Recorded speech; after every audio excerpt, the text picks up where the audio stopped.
આજે આપણે બટાકાનું શાક બનાવીશું। મેં આમાં 4 મોટા બટાકા લીધેલા છે, તેને બાફી કાઢેલા અને આવી રીતના આપણે મોટા મોટા સમારેલા છે।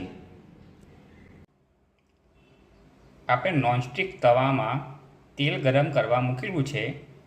મેં આમાં 10 ચમચી તેલ મૂક્યું છે।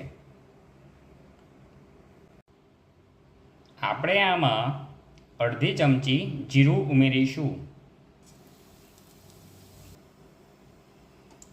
અડધી ચમચી હિંગ પણ ઉમેરીશું, મીઠા લીમડાના 3-4 પત્તા ઉમેરીશું,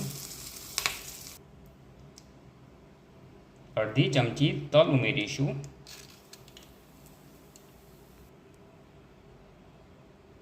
ત્રણ ચાર કરી આપણે લસણ પણ ઉમેરીશું, જે આપણે ખાંડી કાઢેલું હતું।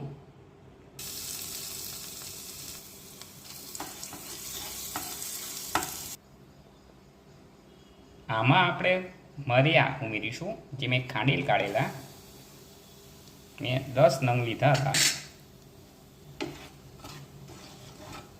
સારી રીતે આપણે આને મિક્સ કરી દઈશું। હવે આપણે આમાં અડધી ચમચી ચણાનો લોટ પણ ઉમેરીશું,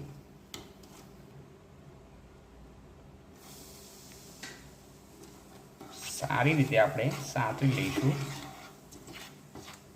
હવે આપણે આમાં આપણા બાફેલા જે બટાકાનું છે એ ઉમેરીશું આમાં,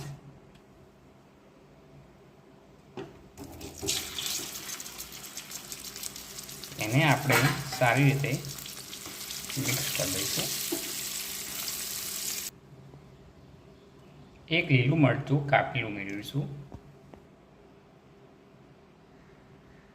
એક ચમચી લાલ મરચું ઉમેરીશું,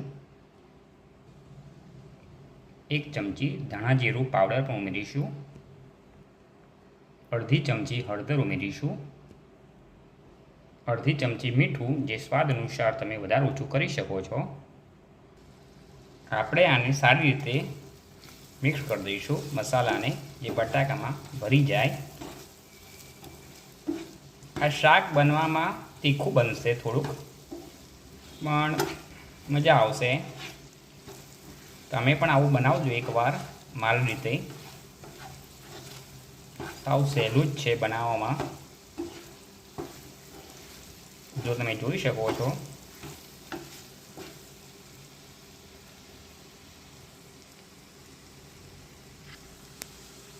આપણું બટાકાનું શાક બનીને તૈયાર થઈ ગયું છે। હવે આપણે એમાં કોથમીર ઉમેરીશું ઉપર, જે મેં ધોઈને રાખી હતી અને ઝીણી ઝીણી કાપી રાખી હતી।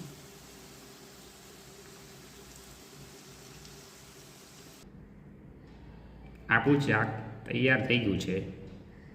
તમને કેવું લાગ્યું જરૂરથી જણાવશો, અને વિડીયોને લાઈક કરજો, કોમેન્ટ કરજો અને સબસ્ક્રાઈબ પણ કરજો। એકવાર તમે આવી રીતના બનાવજો। Thank you for watching.